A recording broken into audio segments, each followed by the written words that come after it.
আসসালামু আলাইকুম ওয়া রাহমাতুল্লাহি ওয়া বারাকাতুহু। প্রিয় দর্শক, আজকে শুক্রবার জুমার নামাজ শেষ করে আমাদের এই 3 দিনের ইজতেমার সমাপ্তি ঘোষণা হলো। প্রিয় দর্শক, আসসালামু আলাইকুম ওয়া রাহমাতুল্লাহি ওয়া বারাকাতুহু। আপনারা সকলেই জানেন, দাওয়াত ইসলামের উদ্যোগে আয়োজিত হয় 3 দিনের সুন্নতে ভরা ইজতেমা। আলহামদুলিল্লাহ, আমি সেখানে গিয়েছিলাম। আজকের এই ব্লগ ভিডিওতে আমি আপনাদের দেখাবো দাওয়াত ইসলামী 3 দিনের সুন্নতে ভরা ইজতেমার শেষ সময়ের কিছু দৃশ্য, আর শোনাবো সেই মানুষগুলোর কথা যারা এখানে এসে নিজের জীবন বদলানোর চেষ্টা করছে। আর হ্যাঁ, এই ইজতেমা শুধু দেখার জায়গা না, এটা অনুভব করার জায়গা। তো চলুন সরাসরি শুনে নিই এখানে আসা কিছু ভাইয়ের মনের অনুভূতি। আসসালামু আলাইকুম ওয়া রাহমাতুল্লাহি ওয়া বারাকাতুহু। প্রিয় দর্শক, আজকে শুক্রবার জুমার নামাজ শেষ করে আমাদের এই 3 দিনের ইজতেমার সমাপ্তি ঘোষণা হলো। তো আমি মানুষদেরকে জিজ্ঞাসা করব যে ইজতেমাতে এসে কেমন লেগেছে। ভাই, আপনি কোথা থেকে আসছেন? আমি সাতক্ষীরা থেকে আসছি। সাতক্ষীরা থেকে আসছেন। ইজতেমাতে এসে আপনার কেমন লাগলো? আলহামদুলিল্লাহ, ভালো লাগছে। আপনারা মানে কয়জন আসছেন? আমরা 41 জন আসছি। 41 জন আসছেন। তো শুনলেন তিনি সাতক্ষীরা থেকে আসছেন। তো আরো কিছু ভাইদেরকে জিজ্ঞাসা করবো যে ভাইজান, আপনারা এই ইজতেমাতে আসছেন, ইজতেমা এসে আপনাদের কেমন লাগছে? আলহামদুলিল্লাহ, ভালো লাগছে। আপনারা কোথা থেকে আসছেন? সাতক্ষীরা। আপনারা সবাই সাতক্ষীরা থেকে আসছেন। আর সাতক্ষীরা থেকে তিনারা আজকের এই 3 দিনের সুন্নতে ভরা ইজতেমায় আসছেন। তিনাদের খুব ভালো লেগেছে। এখানে আজকের সকলের শেষ খানা যাকে বলে, আজকের ইজতেমার শেষ খাওয়া দাওয়া তিনারা খাওয়া দাওয়া করছেন, এবং খাওয়া দাওয়া শেষ হলেই তিনারা বিদায় নেবেন। এভাবে আমাদের আজকের ইজতেমার সমাপ্তি ঘোষণা হবে। এর মাঝে আমাদের মাঝে একজন দাদু পেয়েছি আমরা। দাদু, আপনি কোথা থেকে আসছেন? রাজশাহী থেকে। রাজশাহী থেকে আসছেন? রাজশাহী কোন জায়গা থেকে? রাজশাহী দুর্গাপুর। রাজশাহী দুর্গাপুর থেকে আসছেন। ভাই, তুমি কিছু বলো, তোর কেমন লাগলো? আচ্ছা, খুব ভালো লাগলো তাই বলছে তার ইজতেমা সন্তুষ্টির জন্য। তো এখানে এসে আপনার কেমন লাগছে? আলহামদুলিল্লাহ, অনেক ভালো। মাশাআল্লাহ, আলহামদুলিল্লাহ। শুকরিয়া, আলহামদুলিল্লাহ। এই বিষয়ে আপনি আমার অডিয়েন্স যারা আছে, যারা আমার ভিডিও দেখে, তাদেরকে কি বলতে চান? এই দাওয়াত বা তাদেরকে কি বলবেন, বলেন। আমার মতো আমি যেমন এবার ফার্স্ট আসছি, তারাও যেন দাওয়াত ইসলামের এখানে পরবর্তী নেক্সট ইয়ার 2026, 18, 19 এবং 20 নভেম্বর যত সম্ভব ওই নভেম্বর ইসলামতে আসেন, এটাই প্রত্যাশা। Thank you. বড় ভাই, আপনার আজকে ইজতেমা কেমন লেগেছে? আলহামদুলিল্লাহ, খুব ভালো লেগেছে না? অনেক ভালো লাগছে। ভাই, আপনার? আলহামদুলিল্লাহ, ভালো লেগেছে। আসছি নারায়ণগঞ্জ থেকে। নারায়ণগঞ্জ থেকে আমাদের ভাই আসছে গতকালকে রাত্রে। তিনার খুবই ভালো লেগেছে। আর ভাই, আপনি আপনি কোথা থেকে আসছেন? ভাই, আমি চুয়াল থেকে আসছি। ভাই, আমি আসছি। বন্ধু, 2 বন্ধু একসাথে আসছেন, বুঝলেন? মাশাআল্লাহ, গতকাল রাত্রে তিনারা আসছেন। তো এই যে ইজতেমায় আসলেন, ইজতেমাতে আসার পরে আপনার ফিলিংসটা কেমন হচ্ছে? 2 দিন আলহামদুলিল্লাহ, আমি প্রথম এই দাওয়াত ইসলামী ইজতেমাতে আসলাম, ফার্স্ট টাইম।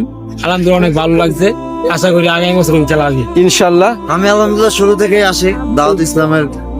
এটা এই জায়গায় 3 নাম্বার চলে, দ্বিতীয় 2 বছরে 3টা হইতেছে। আগামী বছর আন্তর্জাতিক ভাবে আসার চেষ্টা ইনশাআল্লাহ সকলে আসছে। আমি নকশবন্দিয়া মুজাদ্দিদিয়া তরিকায় বায়াত। এই কারণে আমি সকল সুন্নিতে যাইতে পারি, এমন না যে আমি ওহাবি বা কওমি বা এরকম কিছু না। ঠিক আছে, যেহেতু সুন্নি আমি এখানেও আসি। আমার নকশবন্দিয়া মুজাদ্দিদি তরিকা যতগুলো উরুস হয়, যে বিভিন্ন দরবার আছে, হাফিজি আছে, আর অন্যান্য সুলসে অনেক দরবার আছে, আমি সবগুলো যাই ইনশাআল্লাহ চেষ্টা করি। আগামী 10, 11, 12 হাফিজিতে উরুস আছে, ইনশাআল্লাহ যাওয়ার চেষ্টা করি। আর এই ইজতেমার বিষয়ে আপনি মানে অডিয়েন্সদেরকে কি বলতে চাচ্ছেন, যারা দর্শক আছে তাদেরকে? অডিয়েন্সদেরকে বলার উদ্দেশ্য, সুন্নিদের ভিতরে ইজতেমা আর নাই, একটাই জীবন একটা, এটা আয়োজন করে দাওয়াত ইসলামী বাংলাদেশ। আর নিট অ্যান্ড ক্লিন, যেমন অন্যরকম কোনো ঝামেলাগুলো এই ইজতেমাতে নাই।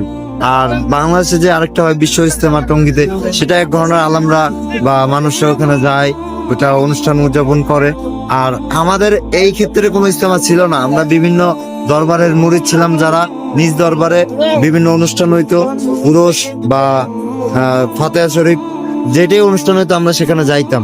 আর আমাদের সুন্নিদের ভিতরে একটা ইজতেমা হয়ে লাভ হয়েছে কি, যে আমরা যেই দরবারে মুরিদ হোক সবাই মিলন মেলা এক জায়গায় আমরা করতে পারি, এক জায়গায় আসতে পারি, মুসাফা হয়, দেখা সাক্ষাৎ হয়, আমরা কিছু শিখতে পারি, দিনই শিক্ষা অর্জন হয় আমাদের। আর এই আর কি আমাদের ইজতেমায় আসার জন্য এইটুকু যথেষ্ট যে আমরা যে যেখানকারই মুরিদ হই না কেন আমরা সবাই এখানে আসতে পারি, কারোর জন্য বিধি নিষেধ নেই। যাই হোক ভাই, আপনার সাথে কথা বলে খুব ভালো লাগলো। তো আমাদের কাছে আরো ছোট্ট বন্ধু আছে। আর তোমার ইস্তেমা এসে কেমন লাগছে? ভালো লাগছে। ভালো লাগছে? হ্যাঁ, ইস্তেমায় এসে কি শিখছো? অনেক কিছু অনেক কিছু শিখেছো। শিখেছি, নাচ শিখেছি, তারপর খাওয়ার আদর শিখেছি। মাশাআল্লাহ। তো আপনারা তাদের মুখ থেকে শুনলেন যে ইস্তেমায় আসার পর ফলে তাদের কেমন লাগছে। এখানে আরো অনেকে আছে, ছোট ছোট বাবু, এই দেখেন পিচ্চাটা বাবু। বাবু, তোমার ইস্তেমায় এসে কেমন লাগছে? বলো কেমন লাগছে? জোরে বলো। আলহামদুলিল্লাহ। আলহামদুলিল্লাহ, ভালো লেগেছে। আসলে ভালো জিনিস তো সবার ভালো লাগারই কথা। জি, জি। নাকি হয়তো। আসসালামু আলাইকুম। ওয়ালাইকুম আসসালাম। ভাই, আপনার ইস্তেমায় এসে কেমন লাগছে? আলহামদুলিল্লাহ, অনেক ভালো লাগছে। তো ইস্তেমার বিষয়ে কিছু বলেন। ইজতেমাতে এসে আমরা যেমন গোসল, তারপরে কাফন দাফন অনেকগুলো শিখছি, নামাজ কিভাবে সহি শুদ্ধভাবে পড়তে হয় এগুলা শিখছি। ইনশাআল্লাহ আমরা নিয়ত করে নিছি যে আমাদের বাসার মধ্যে যদি কেউ মারা যায় তো আমরা নিজে কাফন দাফন করব এবং গোসল করাবো। ইনশাআল্লাহ, এটা তো আমাদের থেকে আশা করে আমাদের পরিবার। জি, ইনশাআল্লাহ ইনশাআল্লাহ। তো আপনারা সকলেই শুনলেন তাদের বক্তব্য।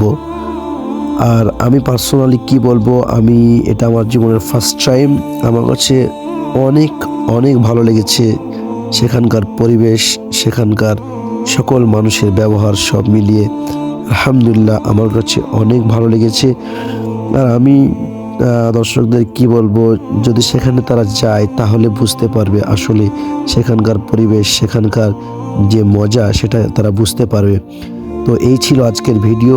যদি ভিডিওটা ভালো লাগে তো অবশ্যই লাইক করবেন, কমেন্ট করবেন এবং শেয়ার করবেন যাতে আরও সকলে দেখতে পায়। আরও অনেক কিছু ভিডিও করার কথা ছিল বা ইচ্ছা ছিল, কোনো একটি প্রবলেমের কারণে সেই ভিডিওগুলো করতে পারিনি। ইনশাল্লাহ যদি সামনে বার যাই সকল ভিডিও করে আপনাদেরকে A to Z দেখানোর চেষ্টা করব। এই ছিল ভিডিও। ভালো থাকবেন, সুস্থ থাকবেন। আল্লাহ হাফিজ। আসসালামু আলাইকুম ওয়া রাহমাতুল্লাহি ওয়া বারাকাতুহু।